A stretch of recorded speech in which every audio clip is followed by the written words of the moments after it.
सपनों का गांव। रामू और श्यामू, दो साहसी दोस्त, एक दिन एक पुरानी किताब में एक गुमनाम गांव के बारे में पढ़ते हैं, जिसे सपनों का गांव कहा जाता था। किताब में लिखा था कि इस गांव में हर व्यक्ति के सपने सच होते हैं, लेकिन वहां पहुंचने के लिए एक कठिन रास्ता पार करना होता है। दोनों ने तय किया कि वे इस गांव की खोज करेंगे। वे सुबह सुबह अपने यात्रा पर निकल पड़े।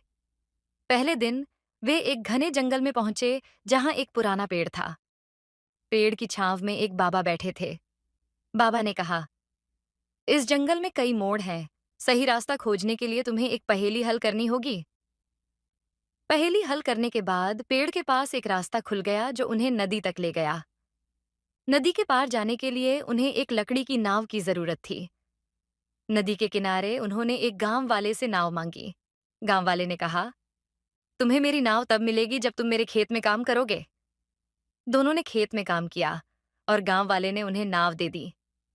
नाव में सवार होकर वे नदी पार कर गए और एक पहाड़ी पर पहुंचे। वहां उन्होंने एक गुफा देखी, जिसमें चमकदार पत्थर थे।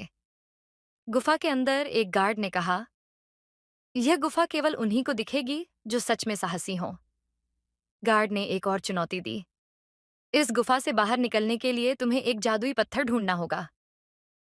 दोनों ने गुफा में कई घंटे बिताए और अंत में एक चमकदार पत्थर खोज निकाला।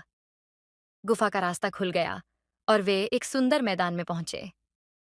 अचानक वे एक बड़े वाणिज्यिक बाजार में आ गए, जहां सभी लोग उनके स्वागत के लिए खड़े थे।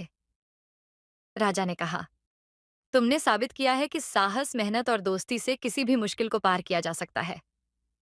रामू और श्यामू ने गांव में बहुत अच्छा समय बिताया और अंत में उन्होंने महसूस किया कि सबसे बड़ी यात्रा वह थी जिसने उन्हें और भी करीब ला दिया।